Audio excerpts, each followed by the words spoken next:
Das ist das letzte Foto von Harald Oehlschläger, aufgenommen im Mai in einer Bank in Rottgau.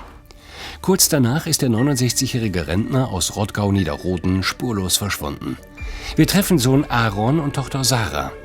Sie können sich das plötzliche Verschwinden ihres Vaters nicht erklären. Ja, man ist irgendwann halt verzweifelt. Man weiß halt nicht mehr, was man machen soll. Wir haben viel unternommen.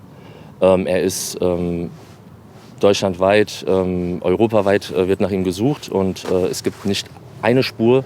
Das ist ja das Merkwürdige. Ein Fall, der auch der Polizei Rätsel aufgibt. Der 16. Mai, es ist ein Sonntag. Harald Oehlschläger trifft sich hier in der Kirchstraße in Münster, Landkreis Darmstadt-Dieburg, mit Freunden. Sie kennen sich lange. Später werden sie aussagen, dass es keine Auffälligkeiten gab. 2 Tage später, der 18. Mai, ein Dienstag.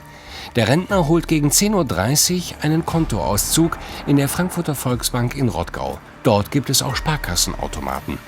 Hier entsteht auch das letzte Foto von ihm. Eine halbe Stunde später bezahlt Öli, wie ihn seine Freunde nennen, seinen Einkauf bei Rewe mit EC-Karte. Am gleichen Tag gibt es noch Lebenszeichen aus einem Wohnhaus in der Karolinger Straße in Rottgau-Niederroden. Doch dann ist er plötzlich verschwunden. Und nichts spricht dafür, dass Öli länger weg wollte. Wir hatten halt so das Gefühl, er war einfach nur kurz unterwegs und kommt gleich wieder zurück. Ja, und letztendlich hatten wir auch überhaupt keine Anzeichen gesehen, dass er länger weg wollte. Also weder dass Klamotten gefehlt haben oder seine Wertsachen.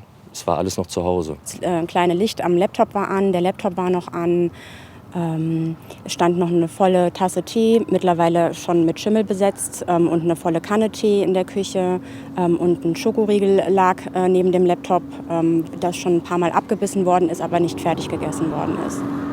Warum ist der 69-Jährige verschwunden? Er war ein ruhiger Zeitgenosse, bescheiden, nicht vermögend.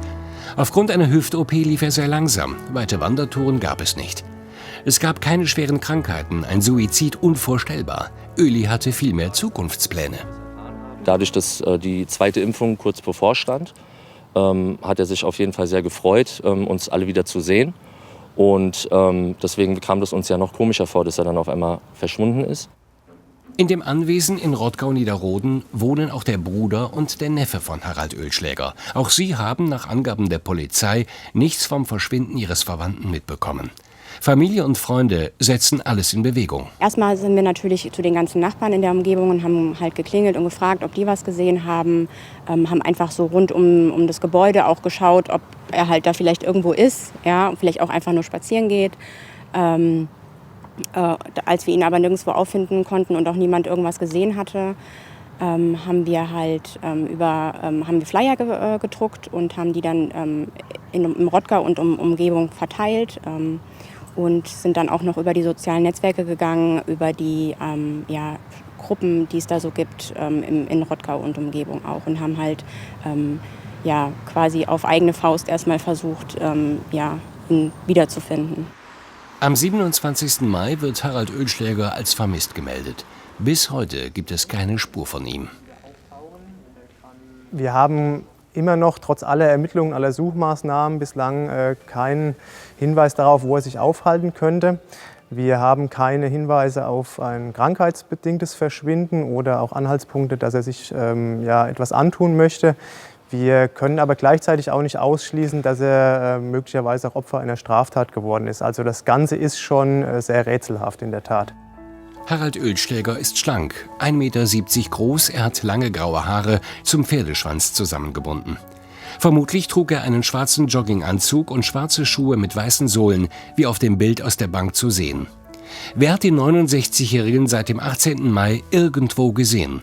Hinweise an die Hotline der Kripo in Offenbach unter der Nummer 069 8908 1234.